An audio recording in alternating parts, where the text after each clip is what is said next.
The briefing room at Edwards Air Force Base buzzed with the controlled energy of fighter pilots receiving their most coveted assignments.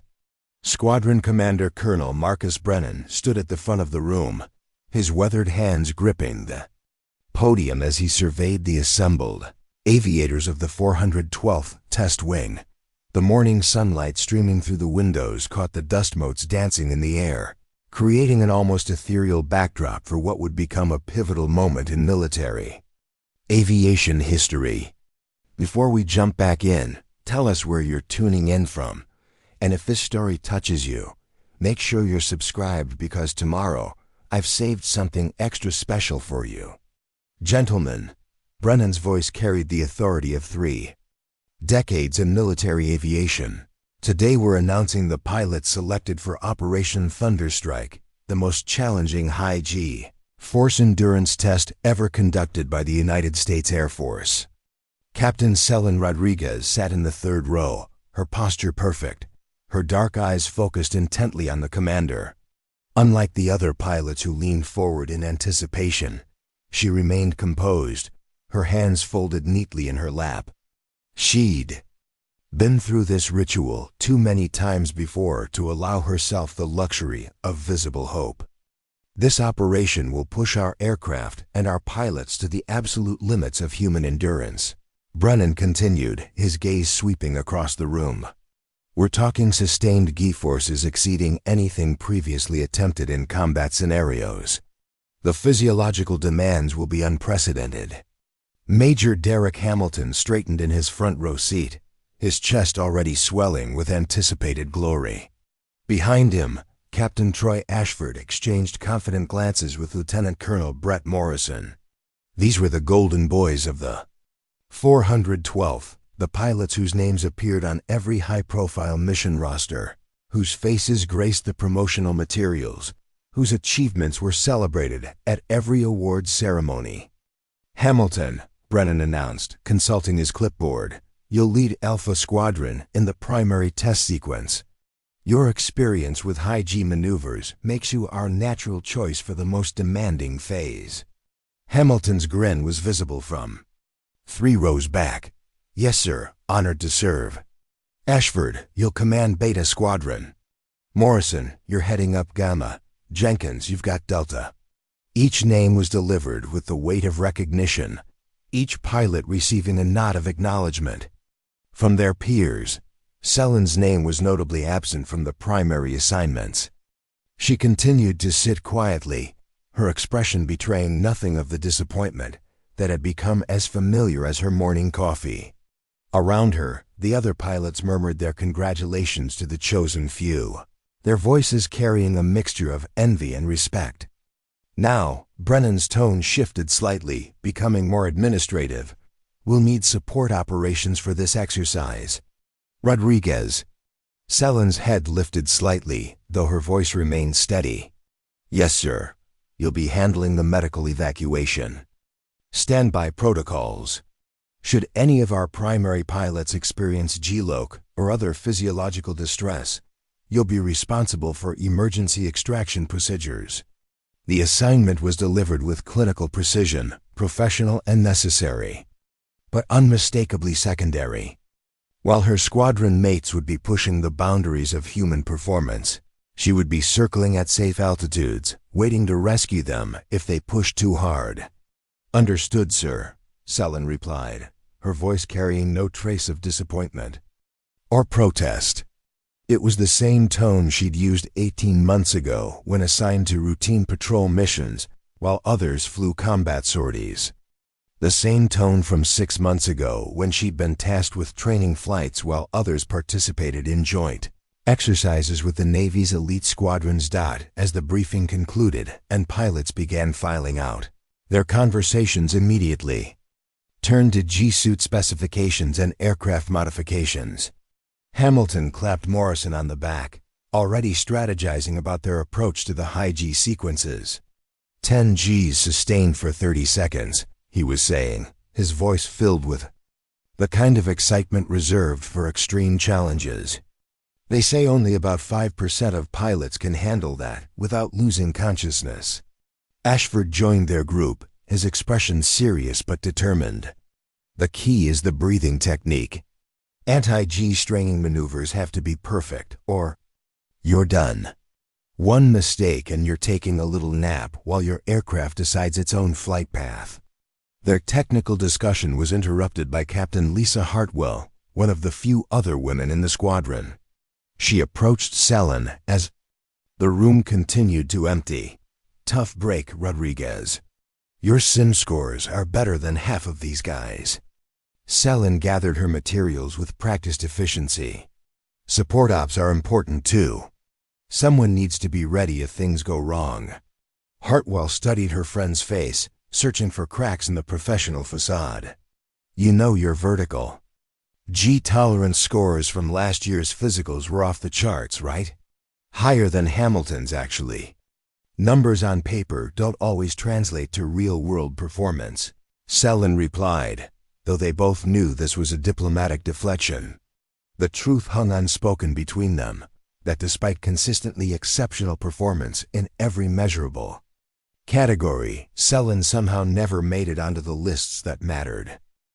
As they walked through the corridors of the Flight Operations Building, past walls lined with photographs of legendary test pilots, Hartwell pressed on. Remember when you pulled those emergency maneuvers during the thunderstorm exercise last month?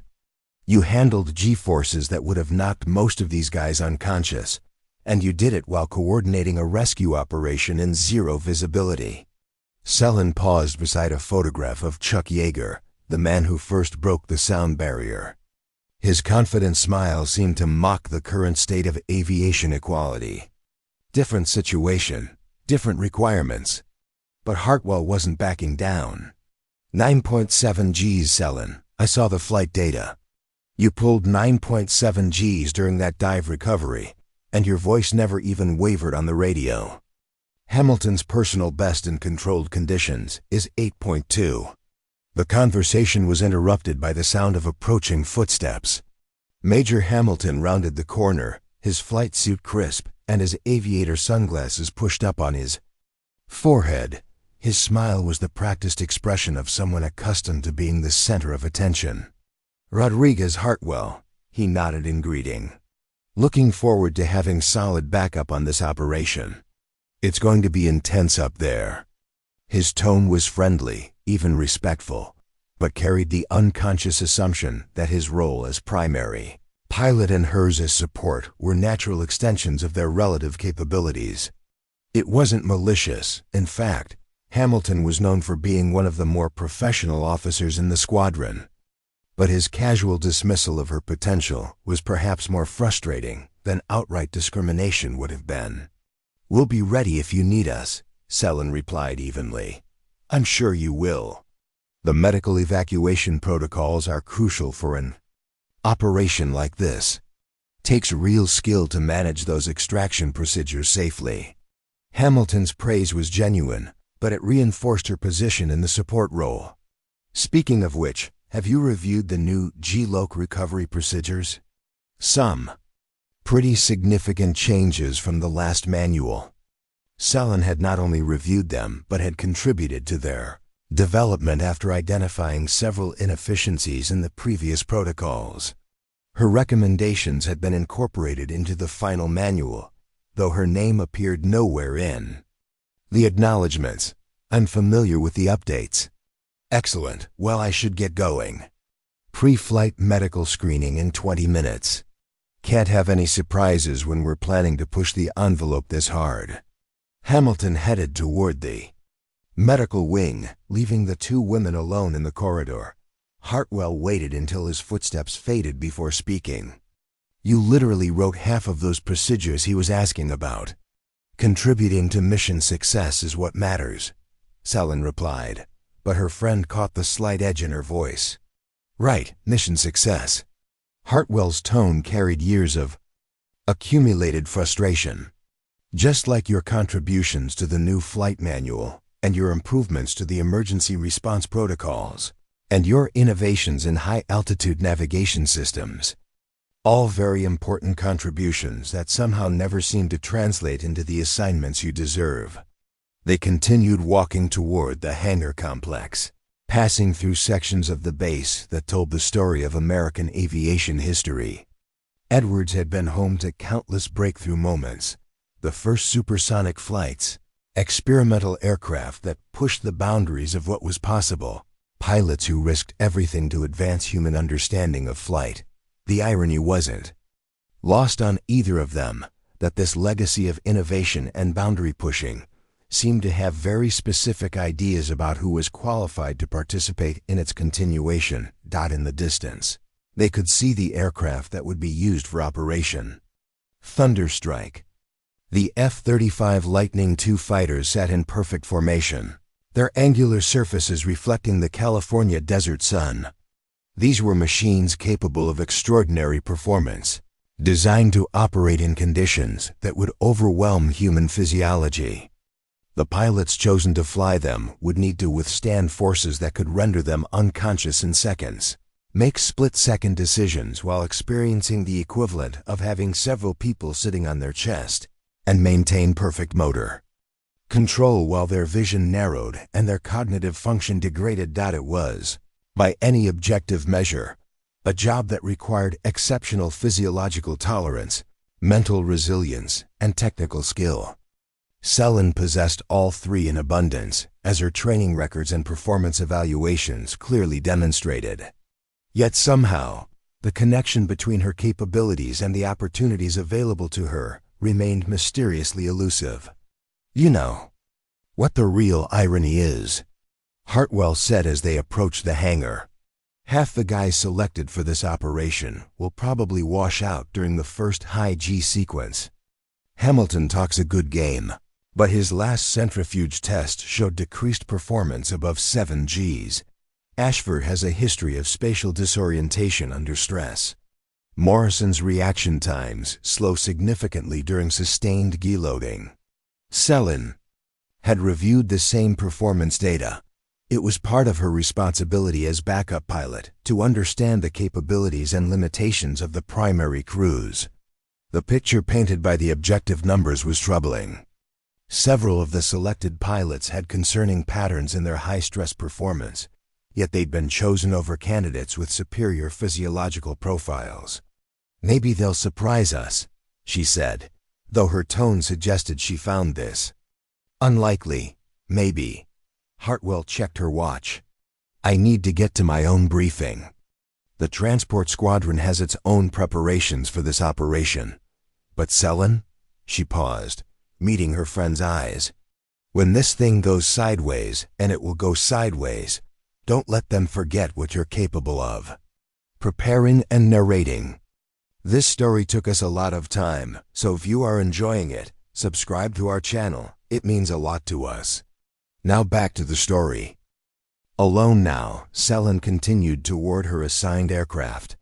The medical evacuation helicopter was a different breed of machine from the sleek fighters that would carry the primary mission. It was built for reliability and versatility rather than raw performance, designed to operate in conditions where precision mattered more than speed. As she began her pre-flight inspection, her movements carried the unconscious efficiency of someone who had performed these checks thousands of times. Her hands moved across control surfaces and mechanical components with the confidence of absolute familiarity, but her mind was elsewhere, calculating G-force tolerances and emergency response scenarios. The approaching sound of jet engines drew her attention skyward. A formation of F-35s was conducting practice maneuvers, their pilots preparing for the physiological demands they would face during Operation Thunderstrike. Even from the ground, she could see the aggressive nature of their flight patterns. Steep climbs, sharp turns, rapid altitude changes that would subject the pilots to significant G-forces. Watching them fly, Selin found herself mentally piloting alongside them, anticipating their next maneuvers, calculating the forces involved, imagining the physiological responses required to maintain consciousness and control.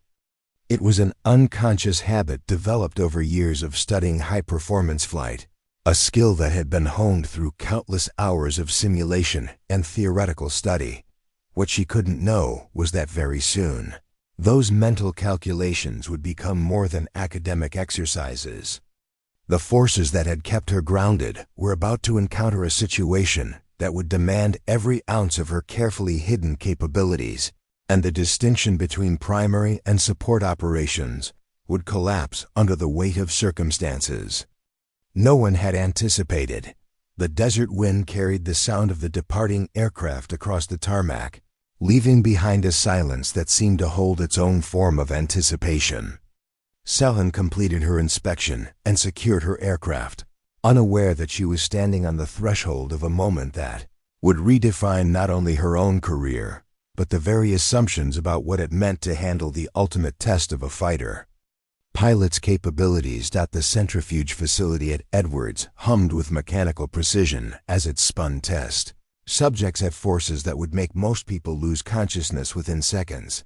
Dr. Amanda Foster, the base's chief flight surgeon, stood before a wall of monitors displaying real-time physiological data from the pilots undergoing G-force tolerance testing.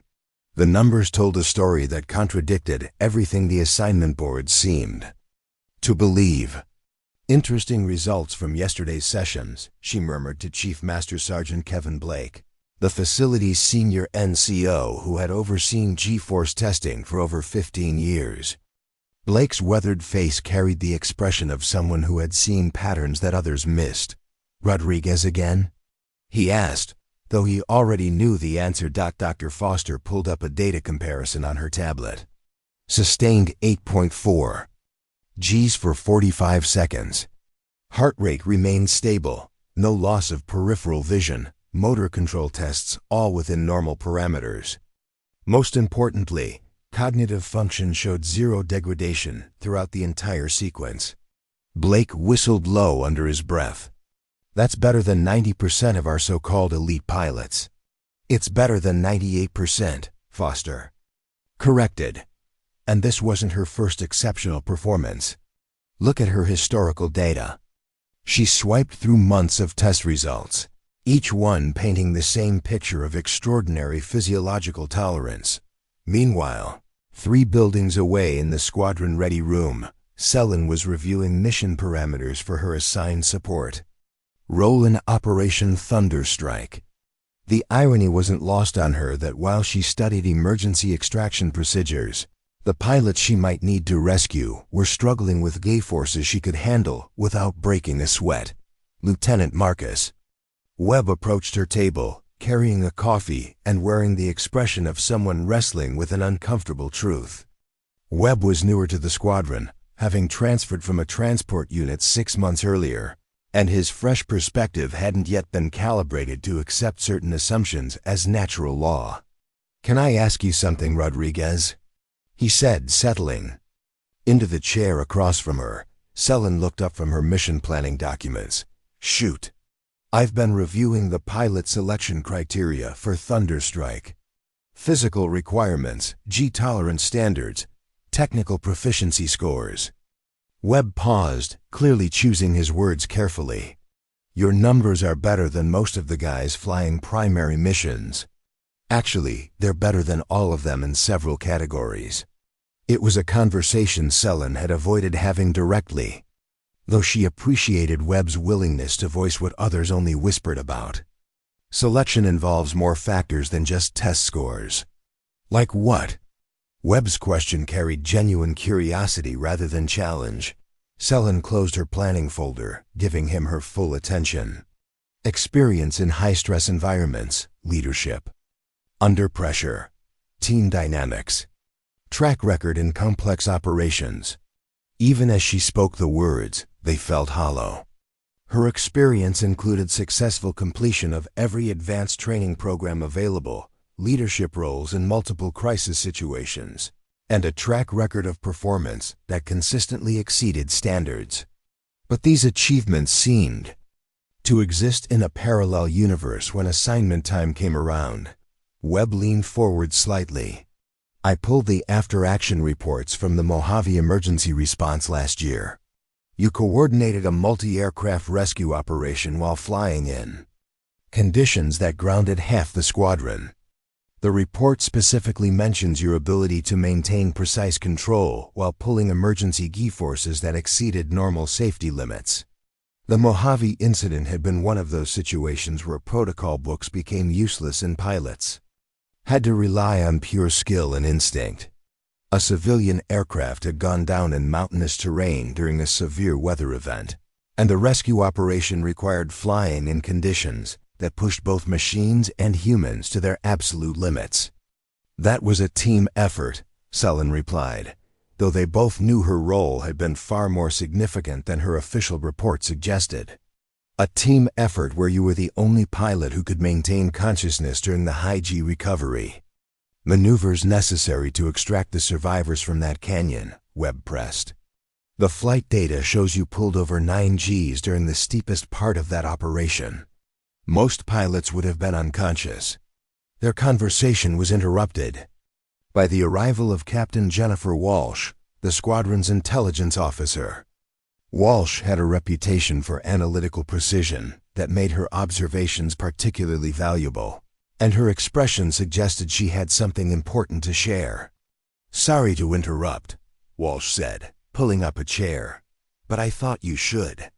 No, the preliminary medical clearances for Thunderstrike came back with some interesting flags." Webb and Sullen both turned their attention to her. Walsh consulted her tablet before continuing.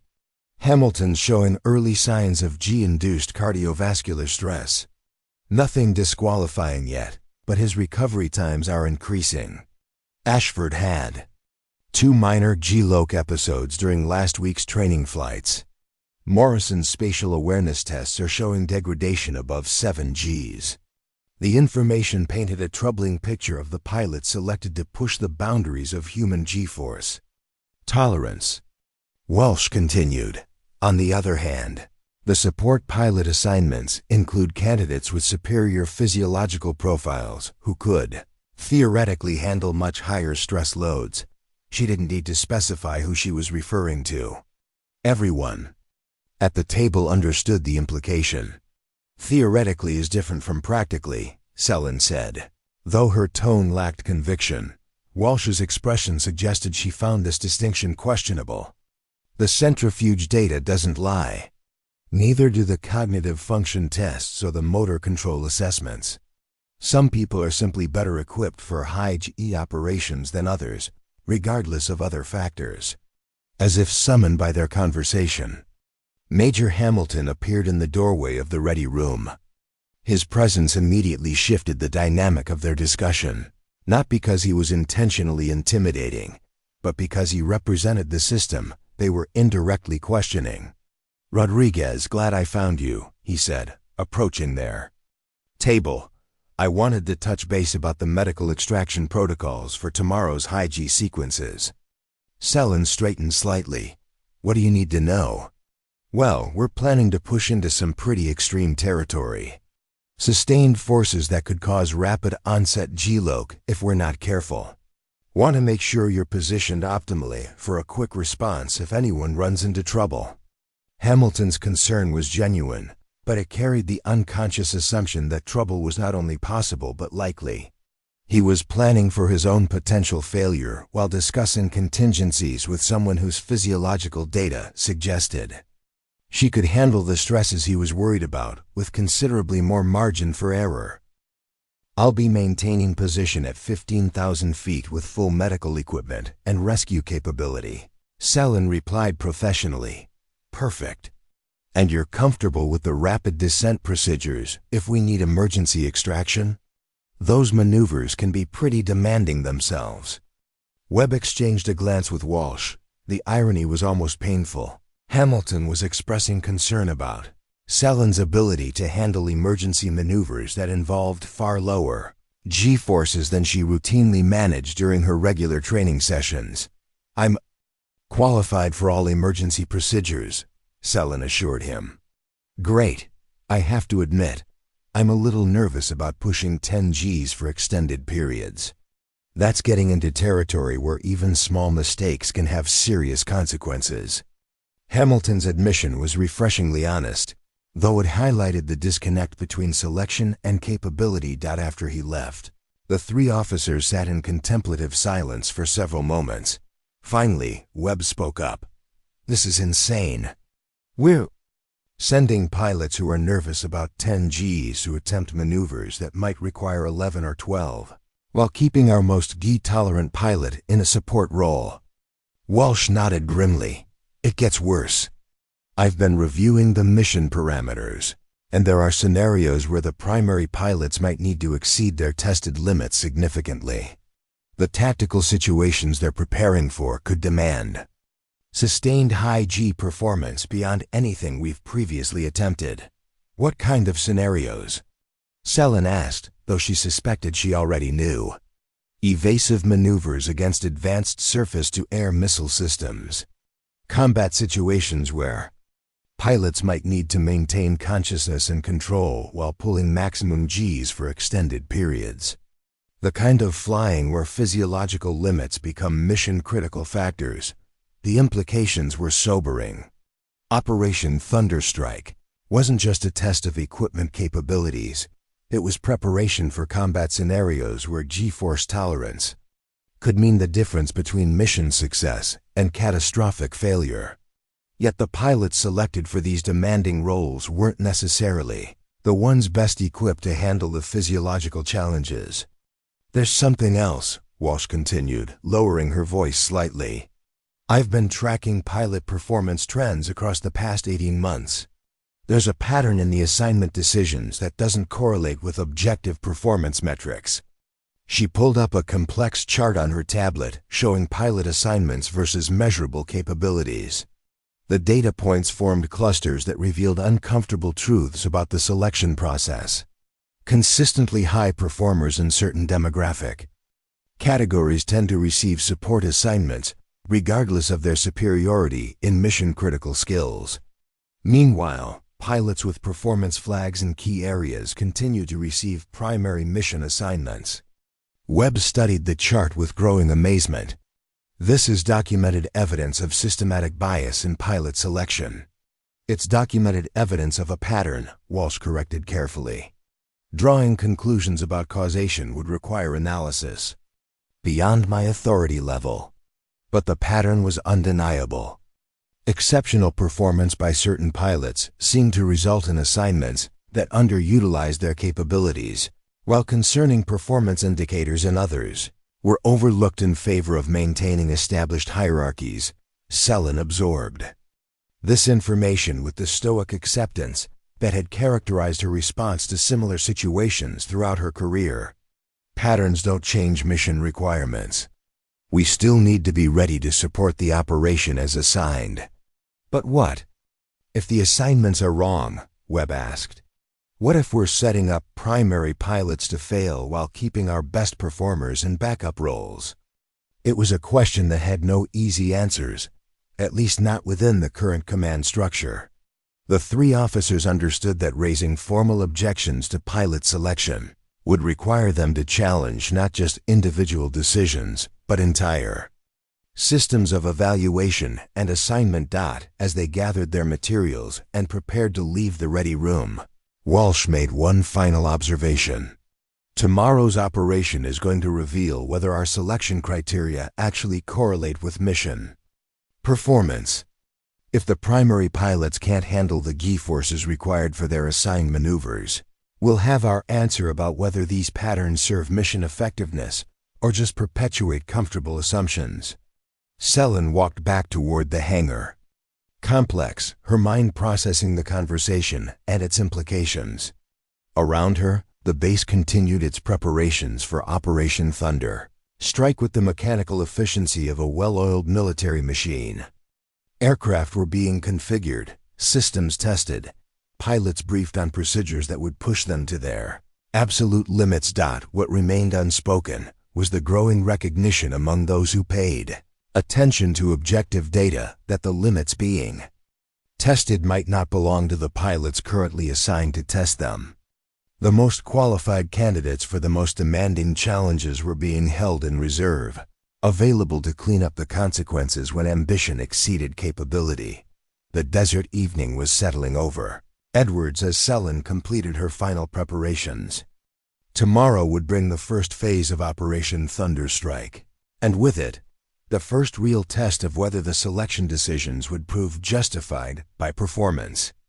The numbers suggested otherwise, but numbers and reality sometimes diverged in ways that could only be resolved through actual experience.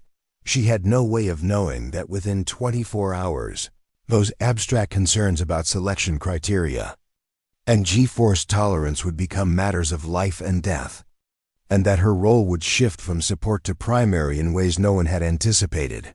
The pre-dawn hours at Edwards Air Force Base carried a different energy than the bustling activity of normal operations. In the simulator complex, where most personnel had long since departed for the evening, a single training bay remained active.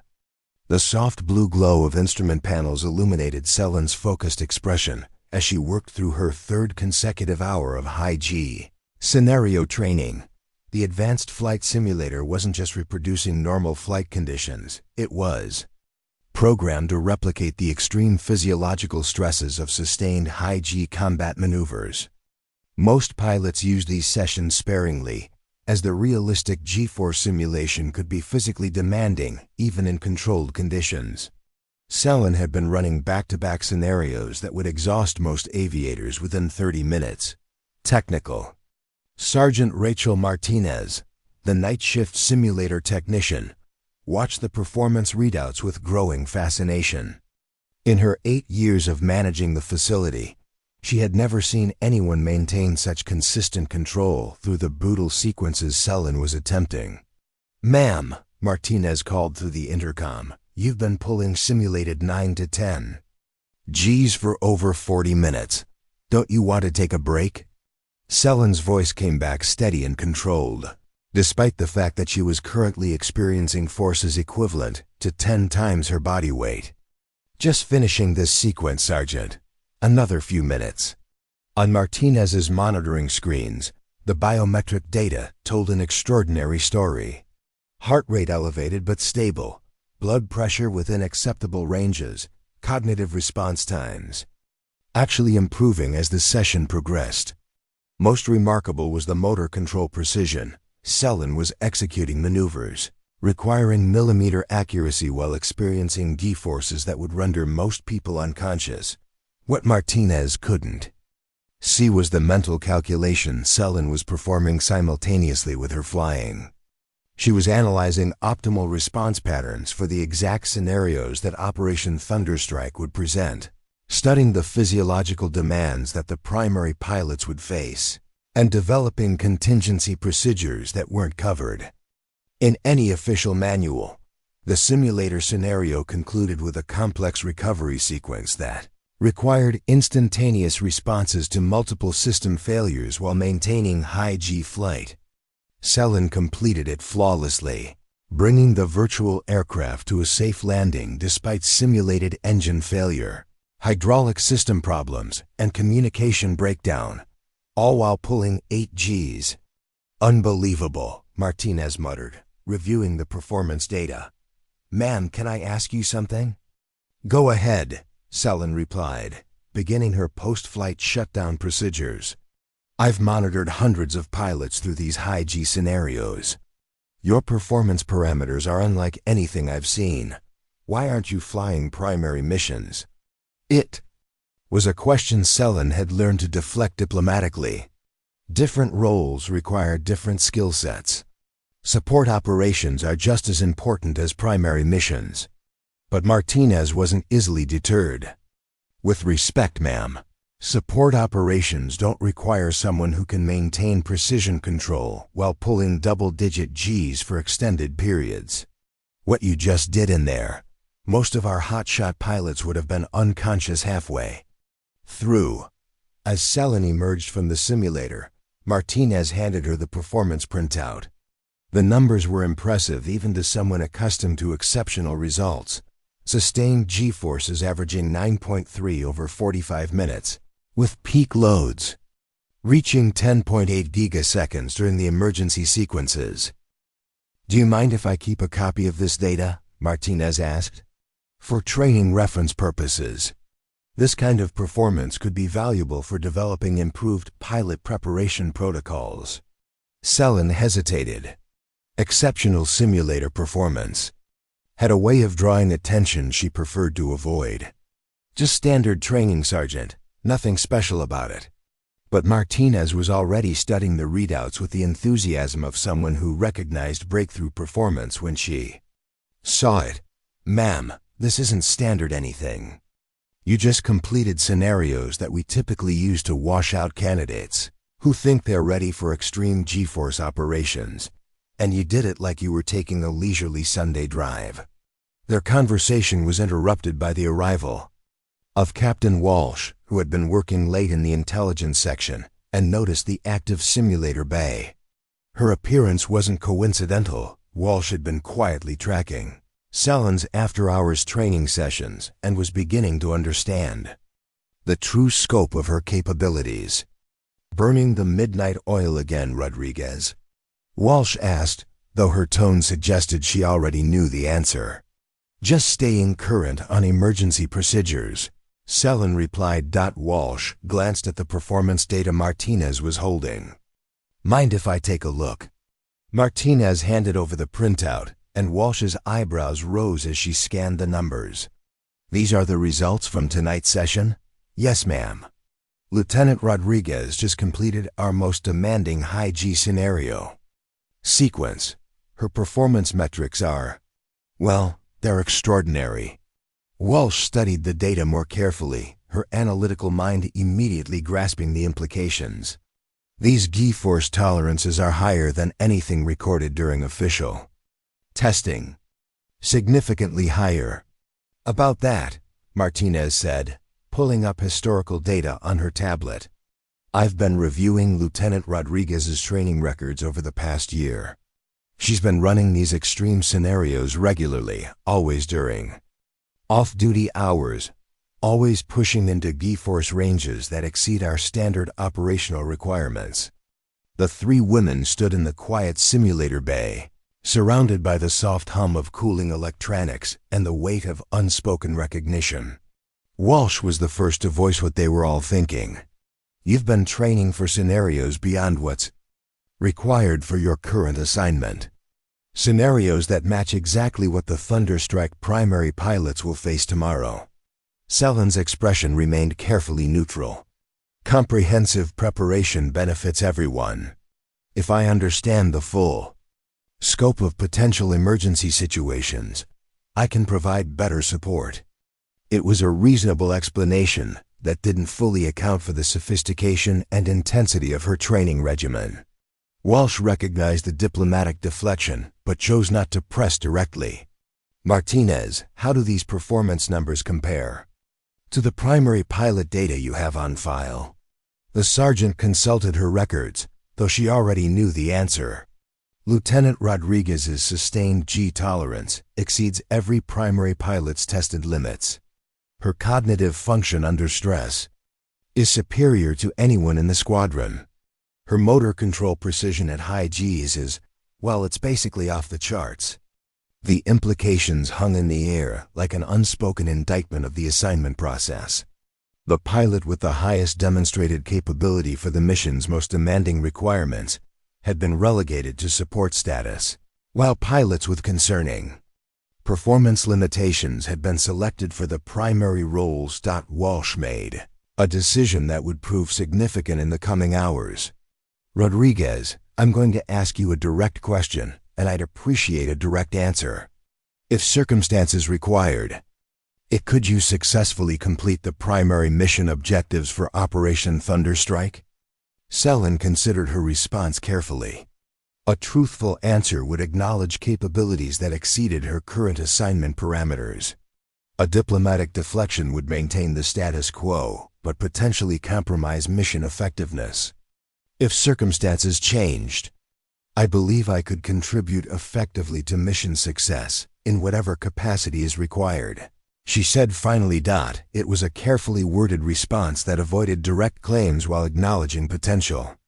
Walsh recognized the political calculation behind the phrasing and appreciated both the honesty and the discretion. "That's good to know," Walsh said. Because based on the intelligence briefings I've been reviewing, tomorrow's operation may present challenges that exceed our initial planning assumptions. Martinez looked between the two officers, sensing undercurrents she didn't fully understand.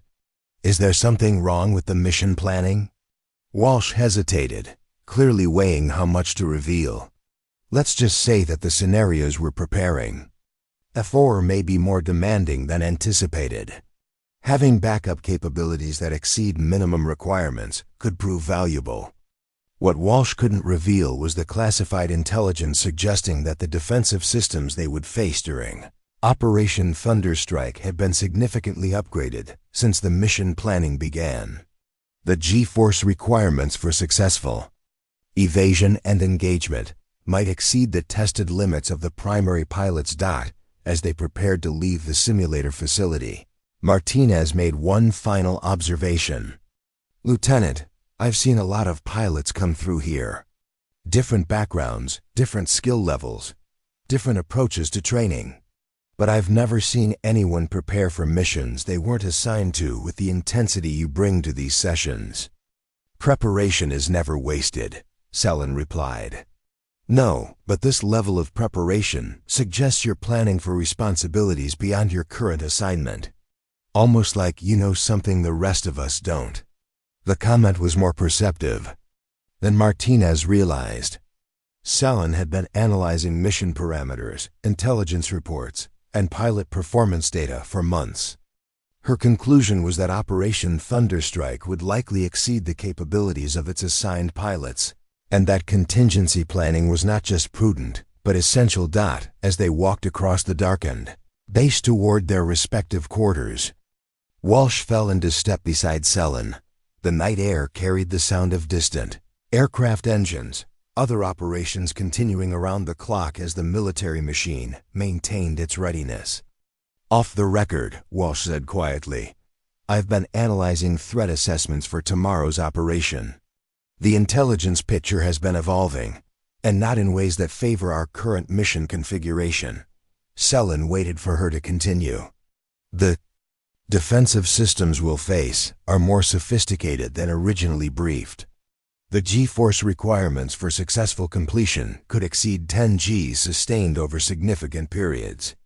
Combined with the cognitive demands of the tactical situation, we're looking at physiological stresses that push the absolute limits of human capability. The information confirmed Selin's own analysis.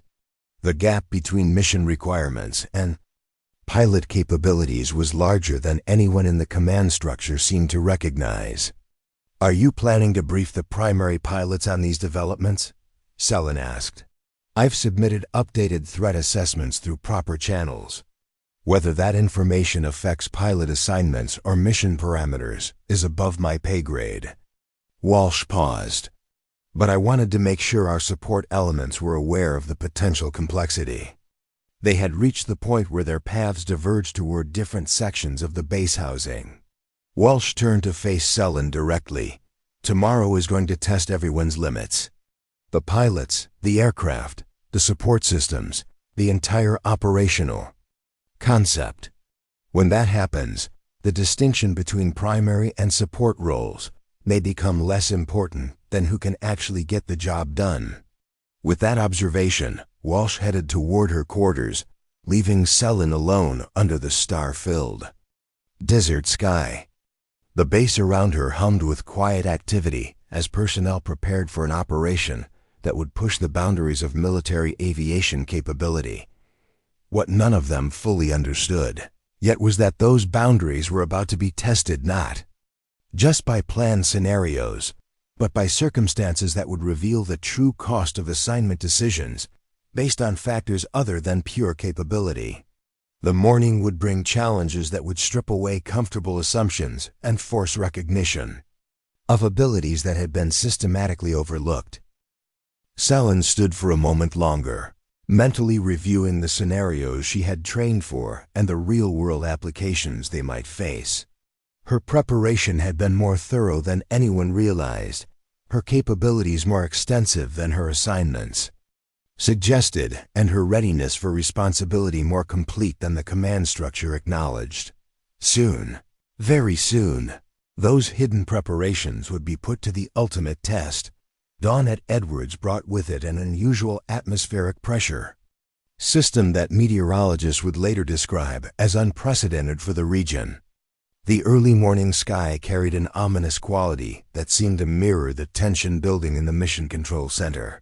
Where Operation Thunderstrike was entering its final preparation phase, Colonel Brennan stood before a wall of tactical displays showing aircraft positions, weather patterns, and threat assessment data that painted a picture more complex than anyone had anticipated. The overnight intelligence updates had transformed what should have been a challenging but manageable test operation into something approaching the edge of the impossible. "Status report," Brennan commanded, his voice carrying the weight of someone who had spent the night reviewing scenarios that kept getting worse. Major David Sterling, the operations officer, consulted his tablet with obvious reluctance. "Primary aircraft are experiencing multiple system anomalies. Hamilton's F-35 is showing intermittent radar malfunctions. Ashford's aircraft has hydraulic pressure fluctuations that maintenance can't isolate. Morrison's plane has communication system problems that appear to be related to electromagnetic interference." The list of problems continued, each issue seemingly minor in isolation, but collectively painting a picture of an operation under stress before it had even begun. What made the situation more concerning was the timing. These weren't routine maintenance issues that could be addressed with standard procedures, but complex system interactions that suggested fundamental compatibility problems. "What about the backup aircraft?" Brennan asked. "That's where things get interesting, sir," Sterling replied. "The reserve F-35s are experiencing similar anomalies, but the older F-22 Raptors in the auxiliary squadron are completely unaffected. Whatever is causing these malfunctions seems to be targeting the specific systems configuration of the Lightning II aircraft." Dr. Foster entered the control room carrying a medical briefing folder that contained information she wished she didn't have to deliver. Her expression caught Brennan's attention immediately. "Doctor, please tell me you have good news about pilot readiness." Foster's pause was answered enough before she spoke. "Sir, the overnight physiological monitoring revealed stress indicators in several primary pilots. Hamilton's cardiovascular system is showing preemptive strain responses that suggest his body is already approaching its tolerance limits before mission commencement. Ashford experienced 2 brief episodes of vertigo during the night that could indicate inner ear stress from yesterday's high-G training." She continued with the clinical precision of someone delivering a medical diagnosis. "Morrison's neural response times have decreased by 12% since yesterday morning. These aren't disqualifying conditions individually, but collectively they suggest our primary pilots are entering the mission already, operating near their physiological margins." The implications were sobering. Operation Thunderstrike required pilots to perform at peak capability while experiencing sustained G-forces that would challenge even fully rested, unstressed aviators.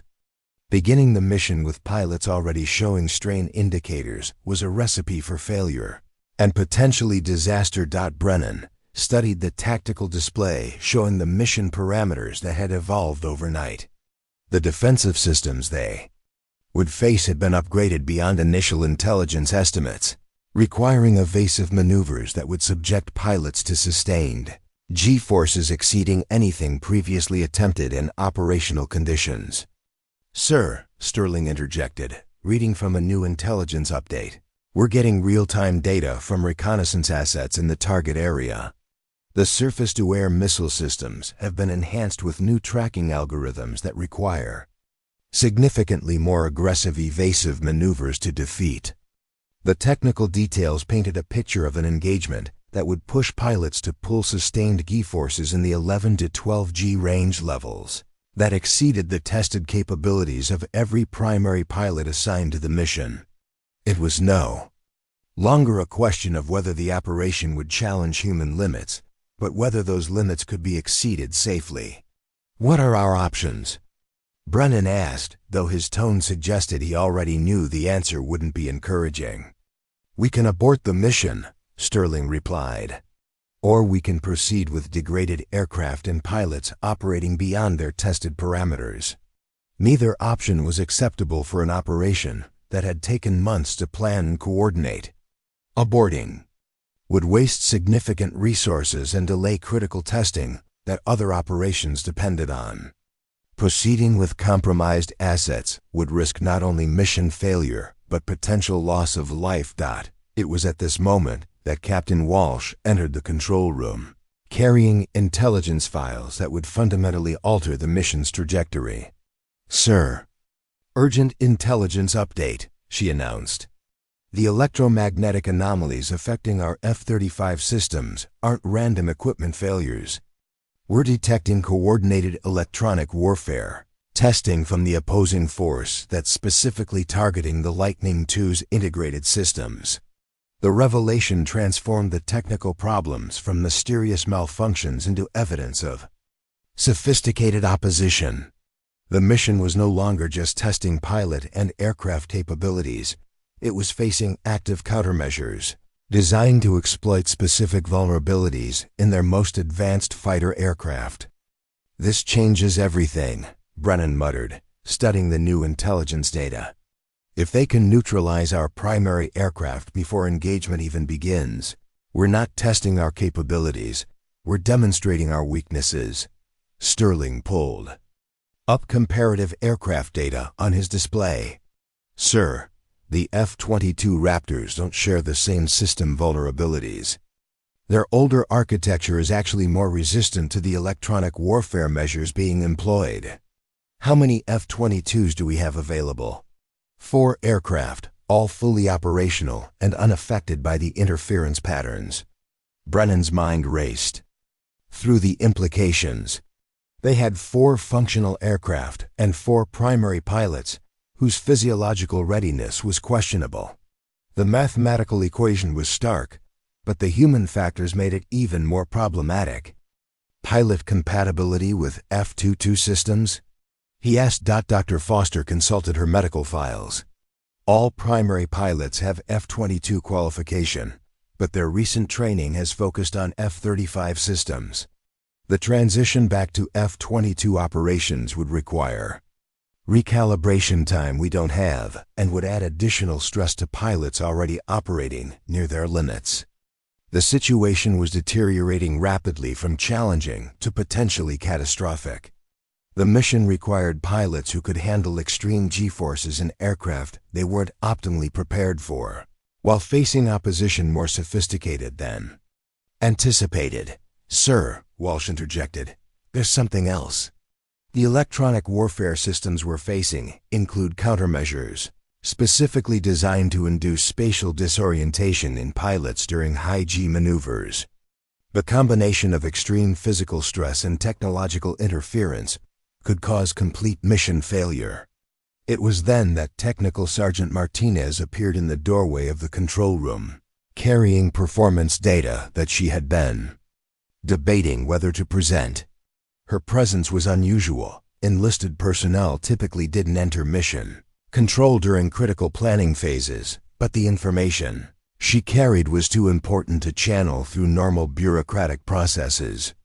"Sir," she said, addressing Colonel Brennan directly, "I have performance data that may be relevant to current mission planning challenges."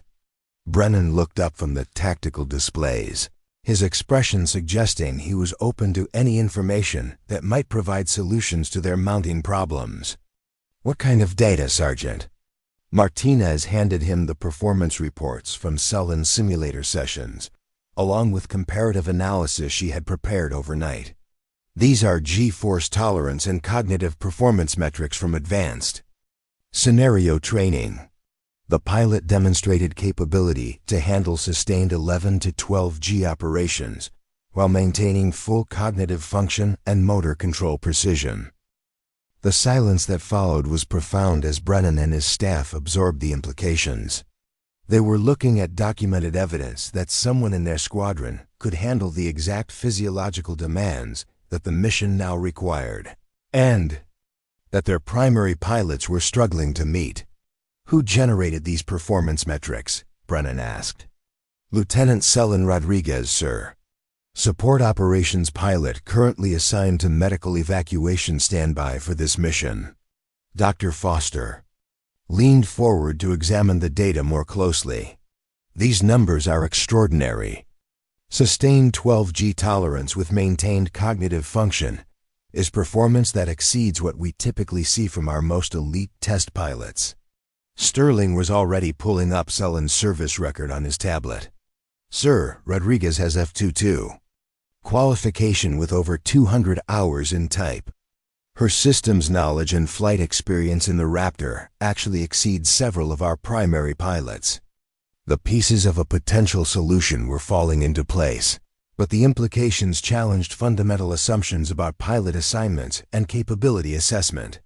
The person best equipped to handle the mission's evolved requirements had been relegated to support status, while pilots struggling with the demands had been selected for primary roles. Where is Lieutenant Rodriguez now? Brennan asked. Prepping her medical evacuation aircraft, sir, Sterling replied. Standing by for emergency support operations as originally assigned. Brennan studied the tactical display one more time, weighing impossible choices against catastrophic alternatives. The mission parameters had evolved beyond their initial planning. Their primary aircraft were compromised, their primary pilots were operating near their limits, and their opposition had revealed capabilities that exceeded intelligence estimates. In the middle of this cascade of problems, they had documented evidence that one of their support pilots possessed exactly the capabilities required for mission success. The mathematical equation was becoming clear, even if the institutional implications were complex. Get me a direct line to Lieutenant Rodriguez, Brennan commanded, and prep one of the F-22 Raptors for immediate pilot transition. Walsh and Sterling exchanged glances that acknowledged they were witnessing a moment where operational necessity was about to override institutional assumptions. The crisis had reached the point where capability would matter more than comfortable. Hierarchies. Sir, Dr. Foster interjected, if we're considering pilot reassignment, I should mention that Rodriguez's physiological profile shows no stress indicators. Her baseline readings this morning indicate someone fully prepared for extreme performance demands. The contrast with the primary pilot's deteriorating condition was stark. As the mission's requirements escalated beyond planned parameters, the pilot assignments that had seemed reasonable in normal conditions were revealing themselves as potentially catastrophic mismatches. Time to target? Brennan asked. Primary. Launch window opens in 90 minutes, sir. Sterling replied. They were running out of time to make decisions that would determine not only mission success, but potentially pilot survival. The electronic warfare countermeasures, the compromised aircraft systems, the physiological stress on primary pilots, and the escalated G-force requirements had combined to create a situation where conventional wisdom about assignments and capabilities was about to face its ultimate test. What none of them yet realized was that they were 60 minutes away from discovering whether their revised understanding of who could handle 12 Gs would prove accurate when lives depended on it. The crisis was forcing recognition of capabilities that had been overlooked, but the ultimate validation would come under conditions where failure meant more than just disappointed expectations. The desert morning continued its inexorable progress toward a moment that would redefine not only this particular mission, but fundamental assumptions about capability, assignment, and what it truly meant to handle forces that could render most people unconscious in seconds. The hangar bay echoed with the urgent sounds of rapid aircraft reconfiguration as maintenance crews worked to prepare an F-22 Raptor for immediate deployment. Selin stood beside the sleek fighter aircraft, her medical evacuation helicopter forgotten as she conducted the most important pre-flight inspection of her career. The transition from support pilot to primary mission commander had happened so quickly that the implications were still settling in around the base. Chief Master Sergeant Patricia Gonzalez, the squadron's senior enlisted advisor, approached with a headset and flight suit specifically configured for the extreme G-force operations ahead. Her 24 years of military experience had taught her to recognize pivotal moments, and she understood that they were witnessing a fundamental shift in how capability and assignment intersected. "Lieutenant, I've seen a lot of pilots transition between aircraft, but I've never seen anyone move from medical evacuation to primary combat operations 60 minutes before mission launch," Gonzalez said, helping Selen with the specialized D-suit. "That would be essential for surviving the forces ahead." "Neither have I, Chief," Selen replied, testing the suit's pressure connections with practiced efficiency. "But the mission parameters have changed, and we adapt to meet mission requirements." What Selen didn't mention was the flood of emotions she was experiencing beneath her professional exterior.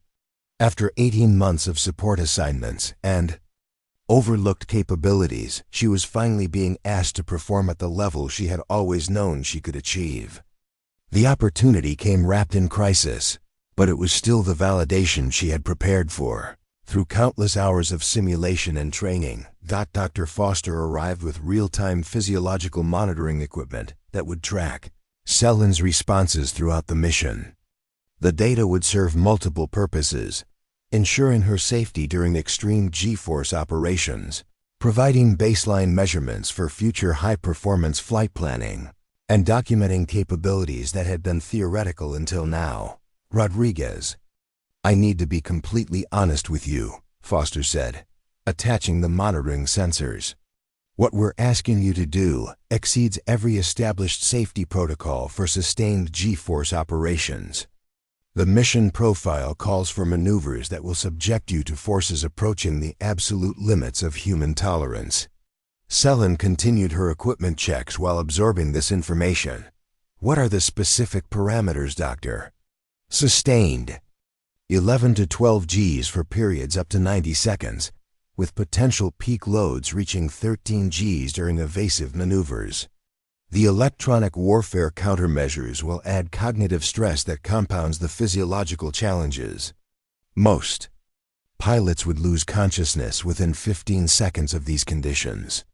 The technical details were sobering, but they also confirmed what Selen had suspected. The mission had evolved into something that required capabilities beyond normal pilot training. Her secret preparation in the simulators had focused on exactly these scenarios, though she had never expected to apply them under real-world conditions. "Understood," she replied. "My training has included scenarios matching these parameters." Foster paused in her sensor placement. "Training is different from operational reality. The G-forces you're about to experience will feel like having several people sitting on your chest while someone is shaking your brain inside your skull. Your vision will narrow, your cognitive function will degrade, and your motor control will be severely compromised. All while you're required to make split-second decisions that could determine mission success or failure." It was then that Major Hamilton appeared in the hangar, his expression carrying a mixture of professional concern and personal frustration. The medical team had officially grounded him after his physiological indicators showed he was approaching exhaustion before the mission even began. But his ego was struggling with being replaced by someone he had consistently underestimated. "Rodriguez," he said, approaching her position by the F-22, "I want you to know this isn't personal. The mission requirements have just evolved beyond what anyone anticipated." Selen looked up from her final equipment checks. "I understand, Major. Mission success is what matters." Hamilton studied her face, searching for signs of uncertainty or anxiety that would validate his assumptions about her capabilities. Instead, he found the calm confidence of someone approaching a challenge they had thoroughly prepared for. "The F-22 handles differently from your usual aircraft," he continued. "The throttle response is more aggressive, the control surfaces are more sensitive, and the G-onset rate can catch you off guard if you're not prepared for it. I have over 200 hours in the F-22, sir, Selin replied patiently, including advanced tactical scenarios that match today's mission profile. The information seemed to surprise Hamilton, though it was readily available in her service record. His assumption that support pilots lacked advanced aircraft experience was being challenged by documented evidence of extensive qualification and training. Captain Walsh arrived with updated intelligence briefings that painted an even more complex picture of what Selin would face. The opposition's electronic warfare capabilities had been refined overnight, creating conditions that would challenge not only her physiological tolerance, but her ability to maintain situational awareness under extreme stress. The latest intelligence indicates they're using directed electromagnetic pulse weapons specifically designed to induce vertigo and spatial disorientation during high-G maneuvers, Walsh explained. The combination of extreme physical stress and technological interference creates a perfect storm for pilot incapacitation. Selin absorbed this information while continuing her pre-flight procedures. The mission was revealing layers of complexity that exceeded anything in her training scenarios, but her analytical mind was already developing response strategies. Countermeasures? She asked, limited. The F-22's shielding provides some protection, but you'll need to rely primarily on training and physiological tolerance to maintain function. The key is recognizing the early signs of induced disorientation and implementing recovery procedures before complete spatial confusion sets in. Colonel Brennan entered the hangar, his presence immediately commanding attention from all personnel. The weight of command decisions showed in his expression as he approached Selin's position.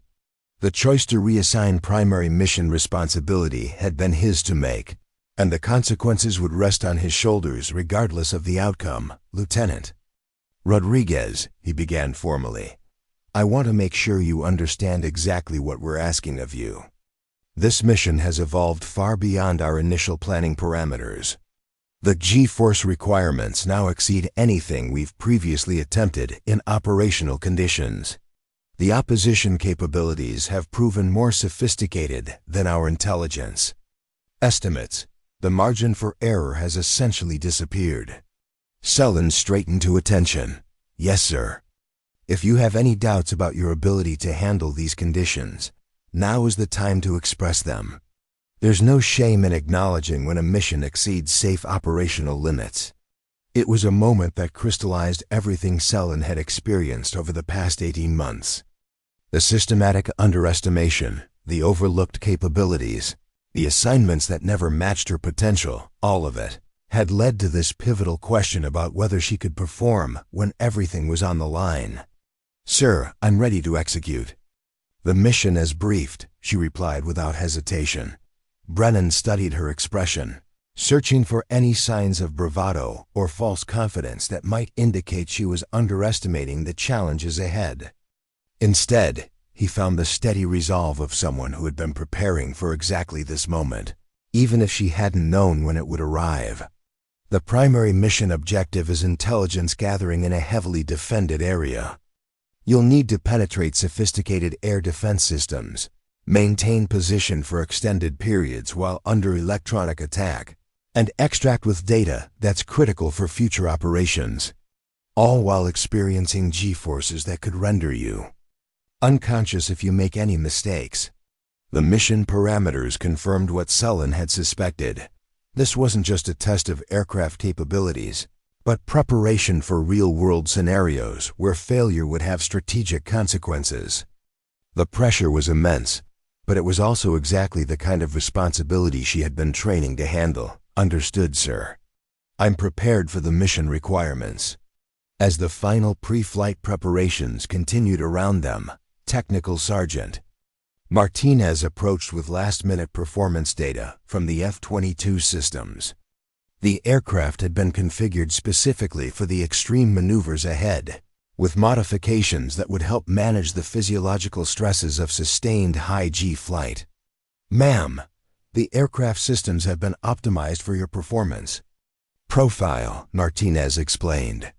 Based on your simulator data, we've adjusted the GI suit pressure curves and modified the display configurations to maintain visibility during extreme maneuvers.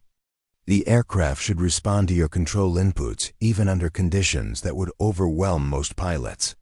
The personalized aircraft configuration represented recognition that Selen's capabilities required specialized support systems. It was a level of preparation typically reserved for test pilots attempting to break performance barriers, acknowledging that she was about to operate at the edge of human possibility.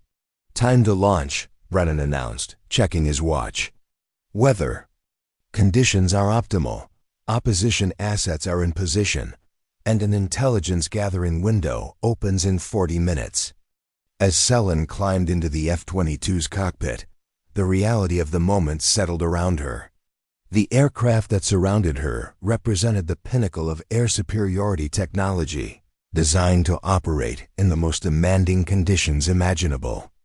The mission ahead would test not only her individual capabilities, but the fundamental assumptions about who could handle the ultimate challenges of modern aerial combat.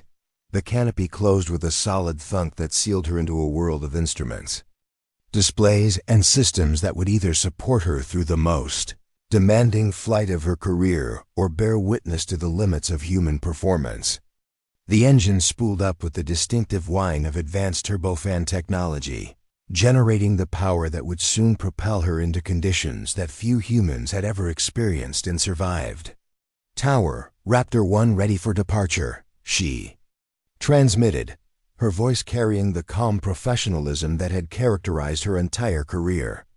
Raptor 1, cleared for takeoff. Good hunting. As the F-22 accelerated down the runway, lifting off into the morning sky, none of the personnel watching from the ground could know that they were witnessing the beginning of a flight that would redefine their understanding of human capability under extreme conditions. The crisis that had forced this moment was about to reveal whether 18 months of overlooked potential would translate into mission success when everything was on the line. The desert landscape fell away below as Selen climbed toward the operational altitude where the real test would begin. Soon, very soon, the theory would become reality, and the question of whether women could handle 12 Gs would receive its definitive answer. At 35,000 feet above the Nevada desert, Selen's F-22 Raptor knifed through the crystalline air toward a rendezvous with forces that would test the absolute limits of human endurance. The aircraft's sophisticated systems hummed around her with mechanical precision, but her attention was focused on the tactical display showing multiple hostile radar signatures converging on her position from 3 different vectors. Raptor 1, control, crackled through her headset. Threat assessment shows you're approaching a layered defense system more complex than anything we've previously encountered. Electronic warfare indicators suggest they're preparing to deploy directed energy weapons designed specifically to incapacitate pilots during high-G maneuvers. Selen's response was steady despite the implications. Copy, control, proceeding to the target area. All systems are nominal. What the ground controllers couldn't see was the wall of defensive fire that was beginning to fill the sky ahead of her. Surface-to-air missiles were launched and coordinated, volleys designed to force evasive maneuvers that would subject any pilot to G forces exceeding human tolerance thresholds. The opposition had clearly studied American pilot limitations and designed their defensive strategy accordingly. Raptor 1, multiple SAM launches detected. Recommend immediate evasive action. The first missile streaked toward her position with deadly precision, its guidance system locked onto her aircraft signature. Selen's response was instantaneous, a diving turn that pulled her into a vertical spiral designed to break the missiles.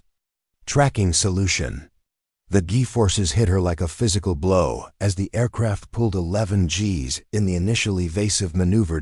In the Mission Control Center at Edwards, Dr. Foster watched the telemetry data with fascination and growing amazement. She's pulling sustained 11 Gs and her cognitive responses are actually improving. Heart rate is elevated but stable, blood pressure within acceptable ranges, and her radio communications remain completely coherent. Colonel Brennan leaned over the display, studying the flight path data that showed Selen executing maneuvers that should have rendered her unconscious within seconds. How is that possible? According to the physiological data, she's experiencing forces that would incapacitate 98% of pilots, but her performance indicators suggest she's operating at enhanced capability rather than degraded function.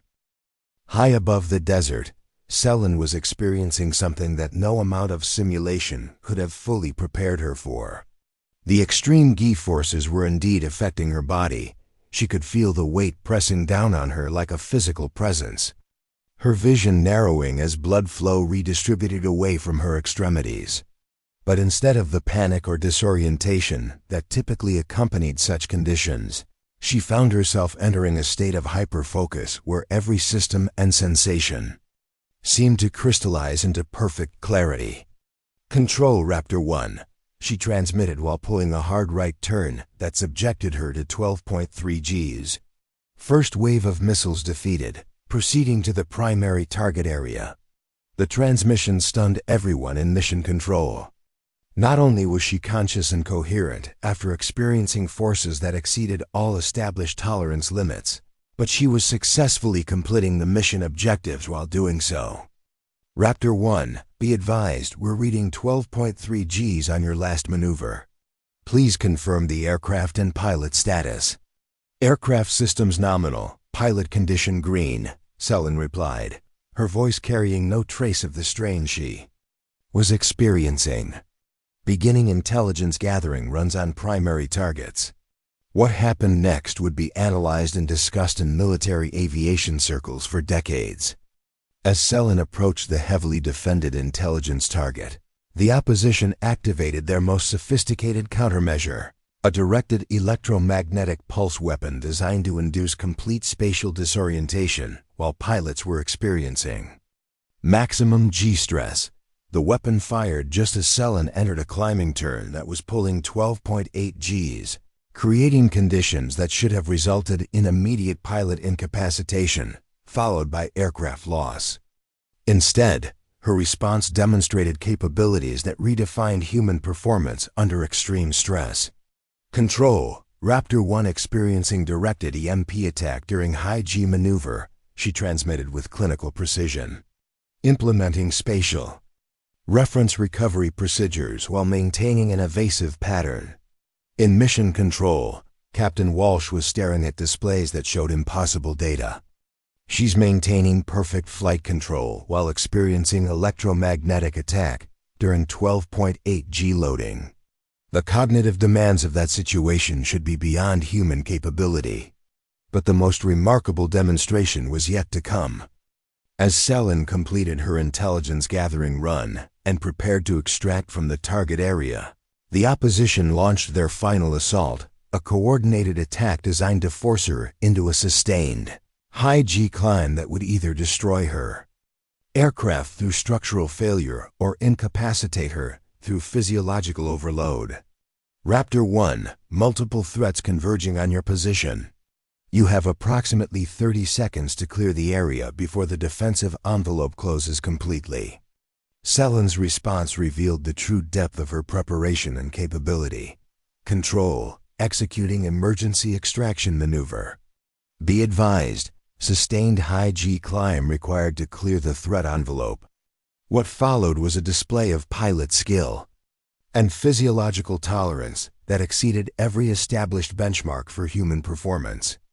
Selen pulled her F-22 into a near-vertical climb that subjected her to sustained 13.2 Gs for over 90 seconds, forces that should have killed her or at minimum rendered her completely unconscious. 13.2 Gs sustained, Dr. Foster announced to the stunned mission control team. 90 seconds and counting. This is beyond anything we've ever recorded in operational conditions. "Pilot status?" Brennan demanded. "Conscious, coherent, and maintaining perfect aircraft control." Heart rate elevated but stable, blood pressure within survivable ranges, cognitive function actually appears to be enhanced rather than degraded. The physiological impossibility of what they were witnessing was compounded by the tactical precision with which Selin was executing the extraction. While experiencing forces that should have rendered her unconscious, she was simultaneously evading multiple missile systems, coordinating with electronic warfare assets, and maintaining perfect flight path control through complex defensive maneuvers. "Control, Raptor 1 clear of immediate threat area," she transmitted after completing the sustained high-G climb. "Intelligence package secured, all mission objectives complete." The silence that followed in mission control was profound. They had just witnessed a single pilot accomplish mission objectives that had been deemed impossible for the originally assigned flight crews, while demonstrating physiological capabilities that challenged fundamental assumptions about human limitations. "Raptor 1, please confirm your condition after that sustained high-G sequence," Dr. Foster transmitted, her medical training struggling to accept the data her instruments were showing. "Condition green, Doc, a little fatigued, but fully functional. And ready for secondary objectives if required." It was at this moment that the full scope of what had been overlooked became clear to everyone involved. The pilot they had assigned to medical evacuation standby possessed capabilities that exceeded not only their primary combat pilots, but the established benchmarks for human performance under extreme stress. Technical Sergeant Martinez was reviewing the complete flight data when she made a discovery that added another layer to the revelation. "Colonel, the aircraft performance data shows she was also managing system malfunctions during the high-G sequences. The F-22 experienced partial hydraulic failure during the 13G climb, and she compensated through manual flight control inputs while maintaining perfect flight path." The implication was staggering. Not only had Selin maintained consciousness and cognitive function during forces that should have incapacitated her, but she had simultaneously managed aircraft emergencies that would challenge any pilot under normal conditions. "How long has she been capable of this level of performance?" Brennan asked. Dr. Foster consulted her historical data files. "Based on the medical records and training data, she's been demonstrating superior gait tolerance for over 2 years. Her physiological profile has consistently shown exceptional capability, but somehow that information never translated into mission assignments." The systematic nature of the oversight was becoming apparent. Despite documented evidence of superior performance, despite training records that showed exceptional capability, despite physiological data that clearly indicated she was better equipped for high-stress operations than her assigned counterparts, Selin had been consistently relegated to support roles. "Sir," Captain Walsh interjected, pulling up personnel files on her tablet, "I've been reviewing assignment decisions over the past 18 months. Rodriguez has been passed over for high-performance missions despite having superior qualifications and demonstrated capabilities in every measurable category." The pattern was undeniable once examined objectively. Performance evaluations that should have resulted in advanced assignments had somehow resulted in routine support duties. Capabilities that should have been recognized and utilized had been systematically overlooked. "What's her background?" Brennan asked, though he suspected he was about to learn information that should have been considered long ago. Walsh consulted the comprehensive service record that had somehow never been fully reviewed during assignment processes. "Lieutenant Selin Rodriguez. Graduated top 5% from Air Force Academy. Distinguished graduate from pilot training. Honor graduate from Fighter Training Unit. Completed advanced test pilot school with highest academic and flight performance scores in her class." The list continued, each achievement representing qualifications that exceeded those of pilots who had been selected for missions she had been excluded from. But the most significant revelation was yet to come. "Sir, there's something else. Rodriguez is the daughter of Colonel Maria Rodriguez, call sign Viper, who holds the unofficial record for highest G-force tolerance in Air Force history. 13.7 Gs sustained for 2 minutes during classified test operations in 1998. The genetic component added another dimension to understanding Selin's capabilities. She hadn't just trained to achieve exceptional performance, she had inherited physiological characteristics that made such performance possible. Why wasn't this information factored into assignment decisions? Brennan demanded. According to the records, Rodriguez specifically requested that her family background not be considered in assignment processes. She wanted to be evaluated purely on her own merit without reference to her mother's achievements. The irony was profound.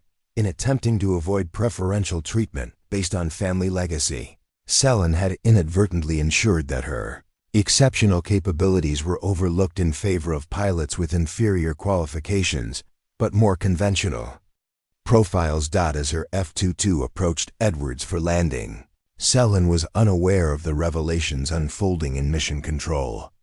She had successfully completed a mission that demonstrated capabilities beyond established human limits, while flying an aircraft that had experienced multiple system failures, against opposition that had specifically designed their defenses to incapacitate American pilots. Raptor 1, Edwards Tower. Cleared for approach runway 04. Outstanding work up there. Thank you, Tower. Raptor 1 inbound. As she began her descent toward the runway, the desert landscape below seemed to mirror the transformation that had taken place during her flight. What had begun as a routine support assignment had evolved into a demonstration that would fundamentally alter how the Air Force understood human capability and assignment processes. The aircraft that touched down at Edwards carried not just a successful pilot, but evidence that exceptional capability had been systematically overlooked, and that the most challenging missions might require recognition of talents that existed outside traditional expectation patterns. The great revelation was complete, but its implications would reshape military aviation for years to come. At 35,000 feet above the Nevada desert, Selin's F-22 Raptor knifed through the crystalline air toward a rendezvous with forces that would test the absolute limits of human endurance. The aircraft's sophisticated systems hummed around her with mechanical precision, but her attention was focused on the tactical display, showing multiple hostile radar signatures converging on her position from 3 different vectors. Raptor 1, control, crackled through her headset. Threat assessment shows you're approaching a layered defense system more complex than anything we've previously encountered. Electronic warfare indicators suggest they're preparing to deploy directed energy weapons designed specifically to incapacitate pilots during high-G maneuvers. Selin's response was steady despite the implications. Copy, control. Proceeding to the target area. All systems are nominal. What the ground controllers couldn't see was the wall of defensive fire that was beginning to fill the sky ahead of her. Surface-to-air missiles were launched in coordinated volleys designed to force evasive maneuvers that would subject any pilot to G-forces exceeding human tolerance thresholds. The opposition had clearly studied American pilot limitations and designed their defensive strategy accordingly. Raptor 1, multiple SAM launches detected. Recommend immediate evasive action. The first missile streaked toward her position with deadly precision, its guidance system locked onto her aircraft signature. Selin's response was instantaneous, a diving turn that pulled her into a vertical spiral designed to break the missiles. Tracking solution. The G-forces hit her like a physical blow as the aircraft pulled 11 Gs in the initial evasive maneuver. In the Mission Control Center at Edwards, Dr. Foster watched the telemetry data with fascination and growing amazement. She's pulling sustained 11 Gs, and her cognitive responses are actually improving. Heart rate is elevated but stable, blood pressure within acceptable ranges, and her radio communications remain completely coherent. Colonel Brennan leaned over the display, studying the flight path data, that showed Selen executing maneuvers that should have rendered her unconscious within seconds. How is that possible? According to the physiological data, she's experiencing forces that would incapacitate 98% of pilots, but her performance indicators suggest she's operating at enhanced capability rather than degraded function. High above the desert, Selen was experiencing something that no amount of simulation could have fully prepared her for. The extreme P-forces were indeed affecting her body. She could feel the weight pressing down on her like a physical presence. Her vision narrowing as blood flow redistributed away from her extremities. But instead of the panic or disorientation that typically accompanied such conditions, she found herself entering a state of hyperfocus where every system and sensation seemed to crystallize into perfect clarity.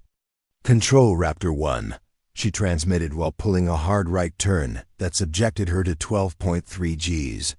"First wave of missiles defeated. Proceeding to the primary target area." The transmission stunned everyone in mission control. Not only was she conscious and coherent after experiencing forces that exceeded all established tolerance limits, but she was successfully completing the mission objectives while doing so. "Raptor 1, be advised, we're reading 12.3 Gs on your last maneuver. Please confirm the aircraft and pilot status." "Aircraft systems nominal, pilot condition green," Selen replied, her voice carrying no trace of the strain she was experiencing. "Beginning intelligence gathering run on primary target." What happened next would be analyzed and discussed in military aviation circles for decades. As Selen approached the heavily defended intelligence target, the opposition activated their most sophisticated countermeasure, a directed electromagnetic pulse weapon designed to induce complete spatial disorientation while pilots were experiencing maximum G-stress. The weapon fired just as Selen entered a climbing turn that was pulling 12.8 Gs, creating conditions that should have resulted in immediate pilot incapacitation followed by aircraft loss. Instead, her response demonstrated capabilities that redefined human performance under extreme stress. "Control, Raptor 1 experiencing directed EMP attack during high-G maneuver," she transmitted with clinical precision. "Implementing spatial reference recovery procedures while maintaining an evasive pattern." In mission control, Captain Walsh was staring at displays that showed impossible data. "She's maintaining perfect flight control while experiencing electromagnetic attack during 12.8 G loading. The cognitive demands of that situation should be beyond human capability." But the most remarkable demonstration was yet to come. As Selen completed her intelligence gathering run and prepared to extract from the target area, the opposition launched their final assault, a coordinated attack designed to force her into a sustained, high-G climb that would either destroy her aircraft through structural failure or incapacitate her through physiological overload.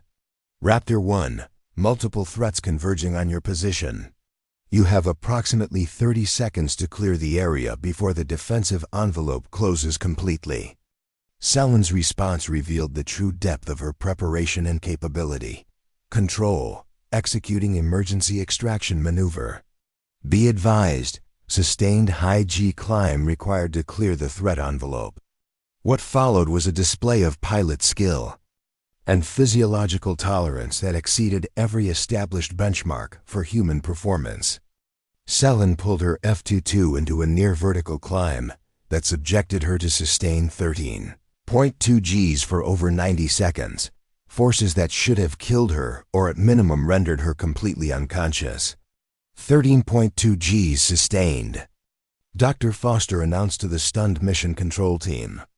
90 seconds and counting. This is beyond anything we've ever recorded in operational conditions. "Pilot status?" Brennan demanded. "Conscious, coherent, and maintaining perfect aircraft control. Heart rate elevated, but stable, blood pressure within survivable ranges, cognitive function actually appears to be enhanced rather than degraded." The physiological impossibility of what they were witnessing was compounded by the tactical precision with which Selen was executing the extraction.